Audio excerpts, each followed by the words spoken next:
तो this keto group used as energy और converted to fats और कार्बोहाइड्रेट। तो फैट में या कार्बोहाइड्रेट में या कीटो ग्रुप का कन्वर्सन हो गया। And what about the amino group?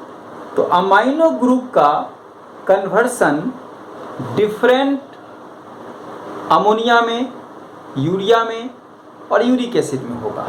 तो हम लिखेंगे इसको fats and carbohydrate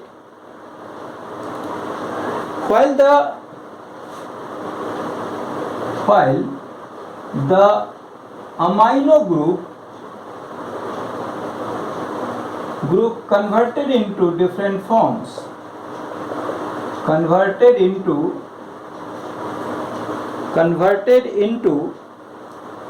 different forms, like different forms कौन कौन? जैसे मान लीजिए अमोनिया, अमोनिया में कन्वर्सन हो जाएगा। दूसरा यूरिया, तीसरा यूरिक एसिड। इन चीज़ों में अमाइनो ग्रुप का कन्वर्सन होगा। अगर हम थोड़ा सा और इसको डिटेल करें तो ऐसे होगा,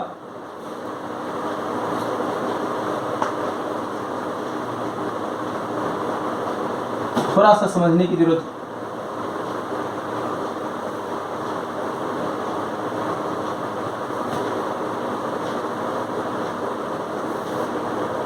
अब देखिए ये हमारा है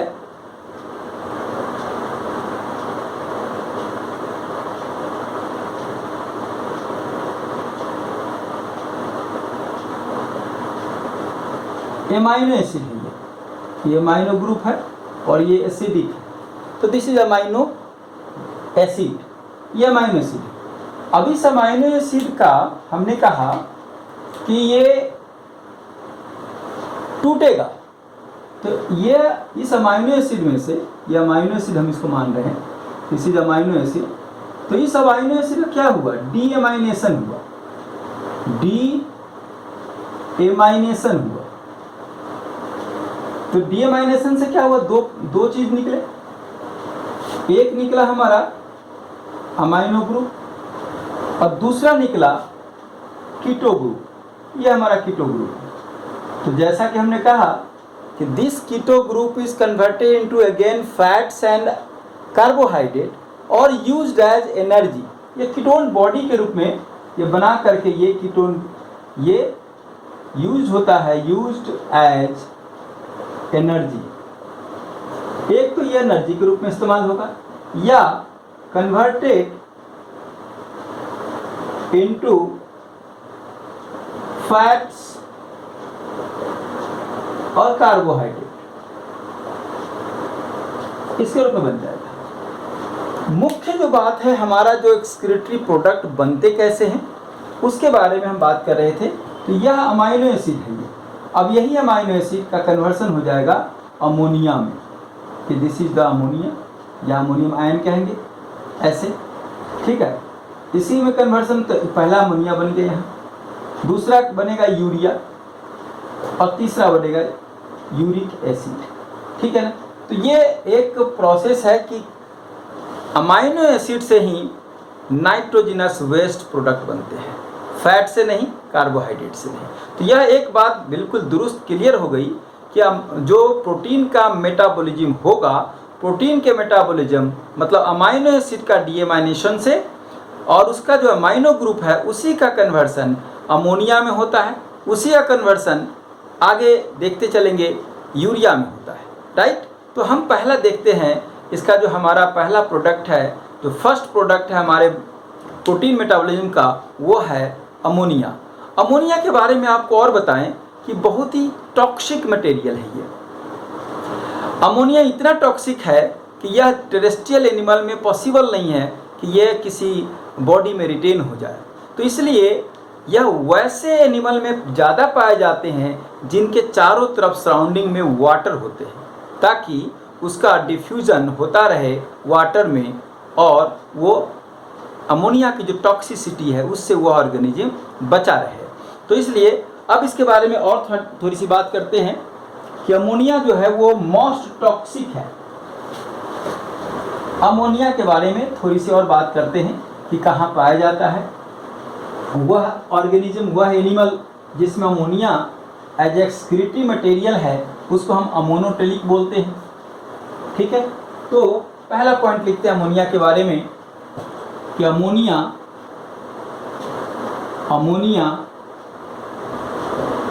मोस्ट टॉक्सिक एक्सक्रीटरी प्रोडक्ट है। मोस्ट टॉक्सिक, पहला पॉइंट लिखते हैं मोस्ट टॉक्सिक। अब जैसे मैंने कहा कि ये वैसे एनिमल में पाए जाते हैं जहाँ जिसके चारों तरफ वाटर होता है, तो ये सॉल्यूबल भी होता है उतना ही, इसलिए मोस्ट सॉल्यूबल इन वाटर, इसलिए एक्वेटिक एनिमल में आप देखेंगे ज़्यादा पाए जाते हैं। अब आपको हम यहाँ पर बताना चाहेंगे कि अगर किसी टेरेस्ट्रियल एनिमल में अगर ये रिटेन कर जाता है तो क्या होता है। तो पहले लिखता हूँ इसको कि कांट रिटेन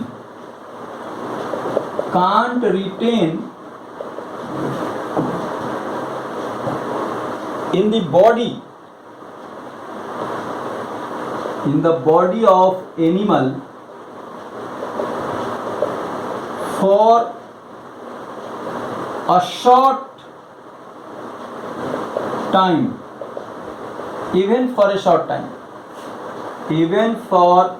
time, कुछ देर के लिए भी हमारे बॉडी में अगर अमोनिया रुक जाता है तो क्या प्रभाव होगा, इसको जरा देखते हैं। देखिए पहले बताया तो अमोनिया सॉल्युबल है वाटर में, हम लिखा यहाँ मोस्ट सॉल्युबल इन वाटर। अब हमारे बॉडी में जो ब्लड है उसका जो प्लाज्मा का पार्ट है, प्लाज्मा के पार्ट में आपको पता है most of the part is water. 90 से 92% हमारे जो प्लाज्मा का पार्ट है वो वाटर है। अगर अमोनिया हमारे बॉडी में ठहर गया थोड़ी देर के लिए भी तो यह क्या करेगा, प्लाज्मा के वाटर में जाकर के ये डिसॉल्व हो जाएगा, और जब अमोनिया डिसॉल्व होगा तब यह दो भाग में ब्रेक करेगा, N2 नाइट्रोजन गैस और दूसरा H प्लस का मतलब हाइड्रोजन जो आयन है वह pH को डिस्टर्ब करेगा। जो ब्लड का pH है उसमें अगर H प्लस का आयन बढ़ गया तो डेफिनेटली यह ब्लड के pH को डिस्टर्ब कर देगा। अब जब ब्लड का pH डिस्टर्ब होगा तो कितना डिस्टर्बेंस हो सकता है आप अंदाज़ा लगाइए। ब्लड के pH, blood is a connective tissue, पूरे बॉडी में घूम रहा है, न्यूट्रिशन लेकर के ऑक्सीजन का सप्लाई करता है, CO2 को बाहर निकलता है, टॉक्सिक सारा चीज़ करता है। तो यह हर चीज़ एक खास मीडियम पे करता है, एक खास pH पे करता है। तो pH should not be disturb, इसलिए यह जब जाएगा तो pH को डिस्टर्ब करेगा। दूसरा जो नाइट्रोजन गैस है यह जब इंटर करेगा तो यह ब्लड कैपिलरी को तोड़ सकता है, ब्रेकेज कर सकता है। तो ये दो प्रॉब्लम हो सकता है अगर अमोनिया हमारे बॉडी में थोड़ी देर के लिए भी रुक जाए। तो इसको हम पहले लिख रहे हैं, it can't be retain even a short while, otherwise even a short while, otherwise क्या होगा सो लिखिए, otherwise ammonia will dissolve in blood plasma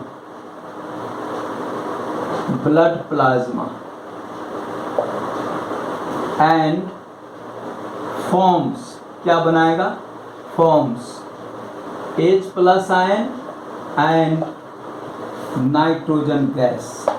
अब देखिए दो चीज बना दिया, ठीक है, ओके। H प्लस आयन क्या करेगा, H plus ion disturb the pH of blood. ये पहला चीज हमने कहा, ये ब्लड के pH को डिस्टर्ब कर देगा, ठीक है। और नाइट्रोजन क्या करेगा, ये भी लिख लीजिए।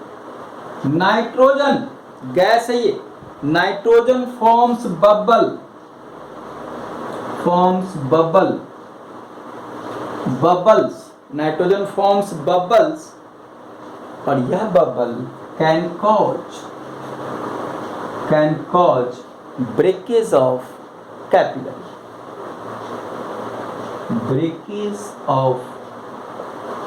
कैपिलरीज। तो देखिए कितना डिस्टरबेंस है इस अमोनिया की वजह से, ठीक है। तो इसलिए हमने अब यहाँ लिखेंगे कि जो अमोनिया वैसे और ऑर्गेनिज्म में, वैसे एनिमल में पाए जाते हैं जिसके चारों तरफ प्लेंटी ऑफ वाटर मौजूद होता है, ठीक है। तो हम एक पॉइंट यहाँ लिखना चाहेंगे। नेक्स्ट में लिखेंगे ammonia is the excretory waste of that organism, ammonia is the excretory, ammonia is the excretory product of that organisms या animals, organisms having plentiful, organism having plentiful of water, plentiful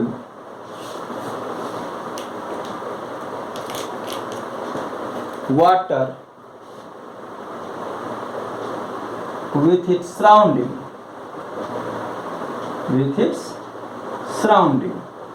जिसके चारों तरफ बहुत सारा पानी रहेगा तो अमोनिया डिजॉल्व होता रहेगा और उस एनिमल को, ऑर्गेनिज्म को कोई प्रॉब्लम नहीं होगा। ये भी लिख लेते हैं सराउंडिंग, सो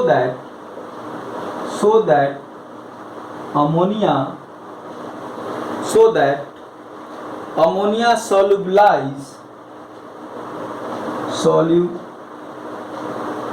solubilize लिखेंगे ammonia solubilize in water, right? And its toxicity decreases, और इसका टॉक्सिसिटी घटता रहेगा।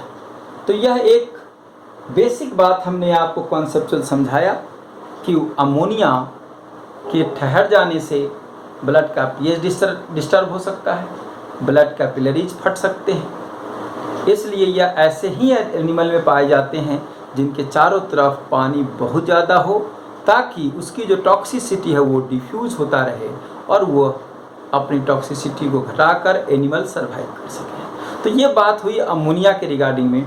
अब हम देखते हैं कि ऐसे कौन कौन से एनिमल हैं जिनके एक्सक्रीटरी प्रोडक्ट अमोनिया होते हैं। आइए एक मिनट,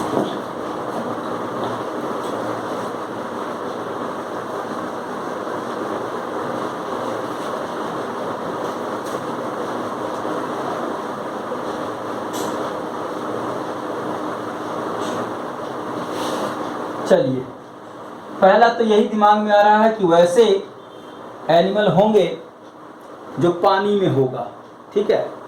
तो पहला हम लिखते हैं एग्जाम्पल में, मतलब अमोनोटेलिक हम लिख देते हैं,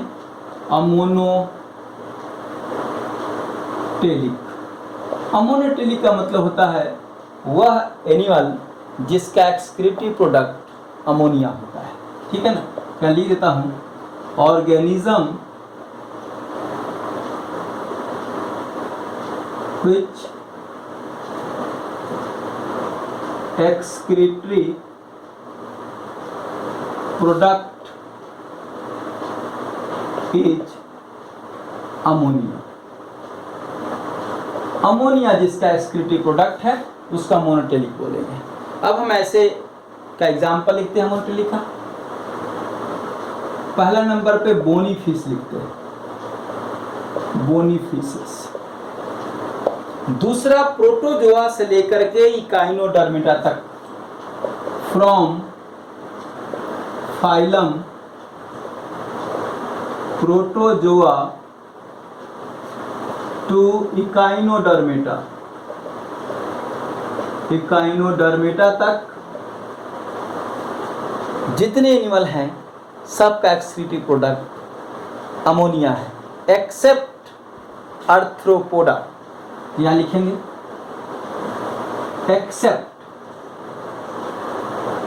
एक्सेप्ट फाइलम आर्थ्रोपोडा।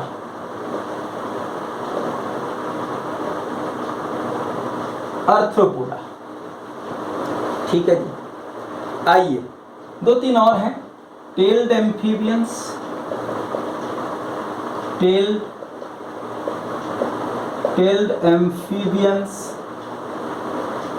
एम्फीबियंस में एक तो टैडपोल लार्वा दिख रहा है मुझे और दूसरा सैलामेंडर। तो यहाँ पर एक लिख लेंगे टैडपोल और सैलामेंडर। इनके एक्सक्रीटिव प्रोडक्ट पूछा जाए तो अमोनिया है। तीसरा और फोर्थ में देखिए फिर aquatic amphibians, aquatic insects, aquatic amphibians, aquatic insects जैसे प्राउन का एक्सक्रीटिव प्रोडक्ट भी अमोनिया ही होता है। यहाँ पे हमने क्लियर किया कि कौन कौन से एनिमल में अमोनिया इसका एक्सक्रीटिव प्रोडक्ट है। अब आपको हम बताएं, कई एनिमल ऐसे होते हैं जिनमें अमोनिया के साथ साथ कुछ और भी एज एक्सक्रीटिव प्रोडक्ट निकलते हैं, राइट। तो जहाँ दो हो गया तो यहाँ पर समस्या हो गई कि किसको माना जाए मेन। तो एक को हम मानते हैं प्राइमरी, जिसका अमाउंट ज़्यादा होता है, जो बड़े पैमाने पर निकलता है, उसको बोलते हैं प्राइमरी। मतलब एक्सक्रीटिव प्रोडक्ट किसी एनिमल में दो है तो जो ज़्यादा है मेन है, मेनली जो निकलता है उसको बोलते हैं प्राइमरी एक्सक्रीटिव प्रोडक्ट, और जो थोड़ी मात्रा में कभी निकला उसको बोलते हैं हम लोग सेकेंडरी एक्सक्रीटिव प्रोडक्ट। ऐसे में हम आपको बताना चाहेंगे अर्थवर्म, लीच, इनमें अमोनिया के साथ साथ यूरिया भी निकलता है। आइए देखते हैं थोड़ा सा, हम इसको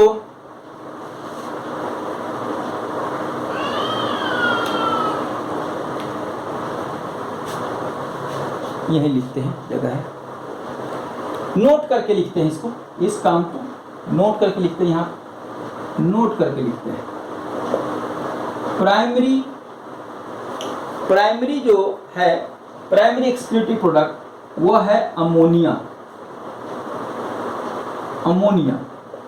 और जो सेकेंडरी है वो है यूरिया। और इसके एग्जाम्पल आप लिखिए, एग्जाम्पल में है ये कहाँ होता है ऐसा। तो मैंने जैसे कहा कि दो का नाम मैंने बोला, अर्थवर्म, लीच और एस्कैरिस। अर्थवर्म, लीच, ये सब एनालिट्स है, एंड एस्कैरिस। इसका प्राइमरी जो है वो अमोनिया है, सेकेंडरी यूरिया है, राइट। अब एडल्ट फ्रॉग एंड क्रोकोडाइल में जस्ट इसका उल्टा होता है, वो भी देखिए आप। तो एक बात और लिखते हैं, एक पॉइंट तो ये हुआ नोट का। दूसरा पॉइंट लिखिए, प्राइमरी जो है प्राइमरी एक्सक्रीटिव प्रोडक्ट वो यूरिया है, सेकेंडरी एक्सक्रीटिव प्रोडक्ट अमोनिया है। नाम हमने बोला, नाम है एडल्ट फ्रॉग, इसका example adult frog and crocodiles. इस दोनों का प्राइमरी तो यूरिया है, सेकेंडरी अमोनिया है। चलिए हम आपको यह एक चीज बताना चाहेंगे कि अमोनिया के प्रोडक्शन में या अमोनिया के एलिमिनेशन में, दोनों में ही किडनी का कोई रोल नहीं है। नो रोल ऑफ किडनी एक बहुत ही इंपॉर्टेंट पॉइंट होगा, हम यहाँ पर लिखना चाहेंगे तीसरा नोट में, नो रोल ऑफ किडनी।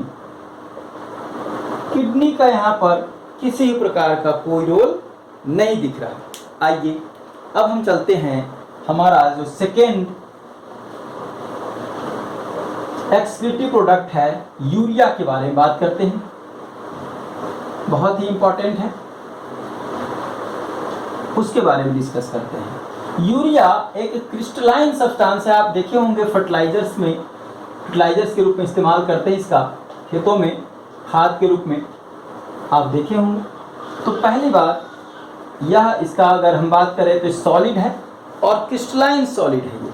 आइए सेकेंड प्रोडक्ट हमारे पास है यूरिया, यहाँ से लिखेंगे यूरिया है। यूरिया जो है तो पहला पॉइंट लिखेंगे कि ये कैसा है, white crystalline solid, white crystalline solid है। पहला चीज ये व्हाइट क्रिस्टलाइन सॉलिड है। दूसरा यह भी लीवर में बनता है, लेकिन इंटरेस्टिंग बात बताएं आपको, अभी हम यूरिया साइकिल में बताएंगे कि यह लीवर में तो बनता है, लेकिन यह अमोनिया और CO2 के मिलने से बनता है। जी हाँ, यूरिया बनता है अमोनिया से, मतलब अमोनिया का कन्वर्सन यूरिया में होता है लीवर के अंदर में। आइए देखते हैं कैसे। तो पहला पॉइंट लिख लेते हैं इसको, फिर साइकिल पर चलेंगे, बताएंगे कि कैसे कन्वर्सन होता है। Produced in liver, produced in liver किसके किसके मिलने से बनता है, from ammonia and CO2, from ammonia and CO2। अब कह रहा है कि कोई आदमी ज्यादा प्रोटीन ले रहा है तो ज्यादा अमोनिया बनेगा। अमोनिया बनते प्रोटीन से है, तो ज्यादा कोई प्रोटीन खा रहा है तो ज्यादा अमोनिया बनेगा, मतलब ज्यादा यूरिया बनेगा। इसका मतलब ये हुआ। तो if we take more protein, more urea is produced. If we take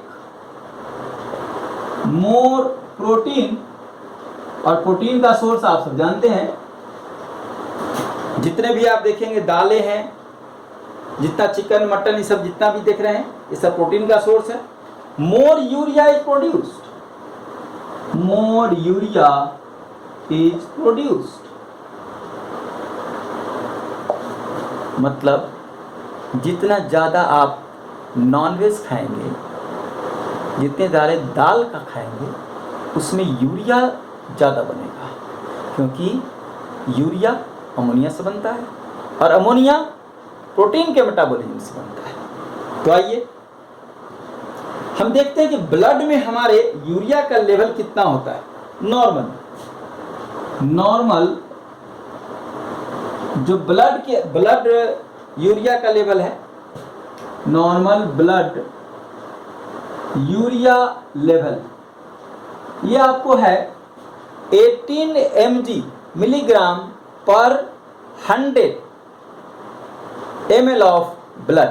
अगर आप किसी का 100 ml ब्लड लें तो उसमें आपको 18 मिलीग्राम यूरिया मिलेगा। 18 मिलीग्राम से 38 मिलीग्राम तक नॉर्मल रेंज है। अगर उससे ज़्यादा होगा तो प्रॉब्लम होगा। आइए इस नॉर्मल रेंज को लिखते हैं।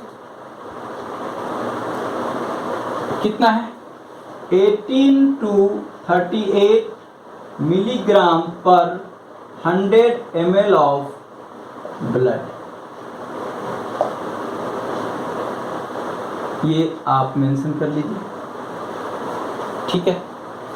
एक बात तो ये हमारी हो गई कि नॉर्मल जो यूरिया का लेवल है ये हमने बता दिया। अब हम आपको चलते हैं ये बताने के लिए कि हमारे लीवर में यूरिया अमोनिया और CO2 से कैसे बनता है। तो इसके लिए एक साइकिल है जिसको कि ऑर्निथीन साइट्रुलिन साइकिल इसलिए बोलते हैं उसको कि ऑर्निथीन जो कि नॉन प्रोटीनस अमाइनो एसिड है, non proteins amino acid ornithine और साइट्रुलिन है। तो नॉन प्रोटीनस अमाइनो एसिड से ऑर्निथीन का कन्वर्सन साइट्रुलिन में होता है, इसलिए इस साइकिल को बोलते हैं ऑर्निथीन साइट्रुलिन साइकिल। और इस साइकिल को खोजने वाले जो साहब थे वो थे क्रेब्स एंड हैंसलेट साहब, इसलिए उनके नाम पे है क्रेब्स हैंसलेट साइकिल। तो आइए हेडिंग करते हैं formation of urea in liver, कैसे बनता है देखते हैं इसको। तो हेडिंग करते हैं formation of urea in liver. ठीक है, ये बनता है बाई, साइकिल का नाम लिखता हूं, क्रेब्स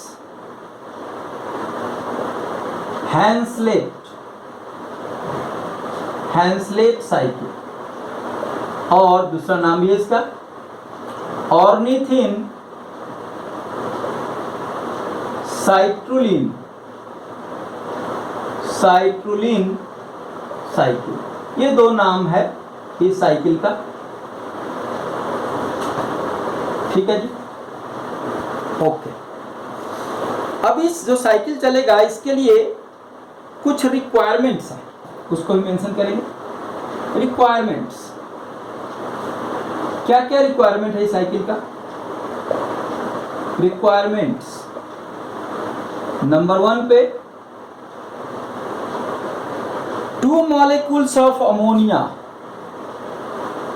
तो नीचे लिख रहा हूं रिक्वायरमेंट्स नंबर 1 2 मॉलिक्यूल्स, ऐसा लिखते हैं अमोनिया।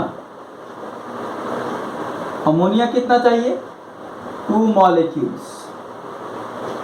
हमने कहा कि अमोनिया और CO2 मिलकर बनेगा, तो 2 molecules of ammonia, 2 molecules of ammonia. अब CO2 की बारी है।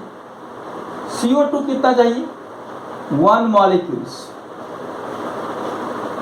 1 मॉलिक्यूल ऑफ 1 मॉलिक्यूल। ठीक है जी। थर्ड चीज है ऑर्निथीन एंड साइट्रुलिन। ऑर्निथीन साइट्रुलिन ये दोनों है क्या, यह दोनों है non proteins amino acid. Non proteins amino acid मतलब इनका रोल प्रोटीन के सिंथेसिस में नहीं है। तो non proteins amino acid, that means no role। Non proteins का मतलब क्या हो गया, these are not involved, these are not involved in protein synthesis। Protein synthesis में इनका कोई भी रोल नहीं है। एंड फोर्थ है कार्बामोइल फॉस्फेट। कार्बामोइल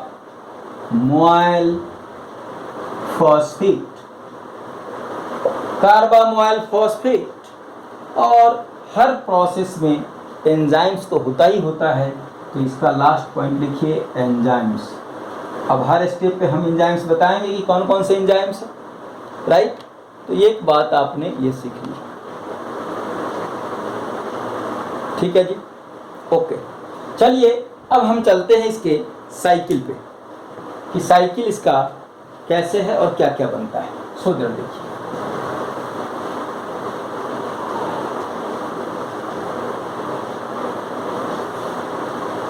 आज की क्लास में हम आपको डिस्कस कर रहे हैं कि नाइट्रोजिनस मेटाबॉलिक वेस्ट प्रोडक्ट कौन कौन से हैं एक्सक्रीशन चैप्टर के अंदर में।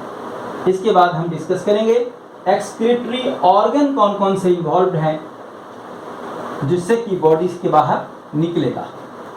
चलिए, तो पहले प्रोडक्ट हमारा हो गया। देखिए, साइकिल हम लिख रहे हैं, यूरिया साइकिल इसको बोलते हैं, ठीक है।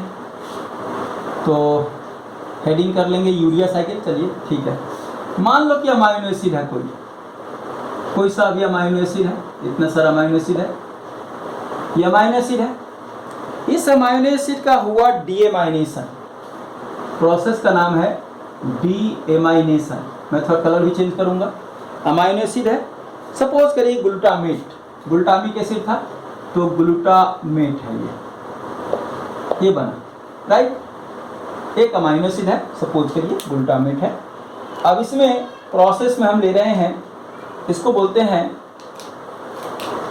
डीएमाइनेशन। यहाँ डीएमाइनेशन बना। हमने अभी भी आपको बताया था कि डीएमाइनेशन होगा तो अमोनिया बनेगा, तो अमोनिया बनाते हैं। अभी देखिए यहाँ पर दो चीज बना, एक बना, मैं इसको अलग कलर से ही लिखूंगा, CO2 और अमोनियम आयन बना। यहाँ CO2 बना और प्लस अमोनियम आयन बन गया, ठीक है। अब ये दोनों मिल रहे हैं, देखिए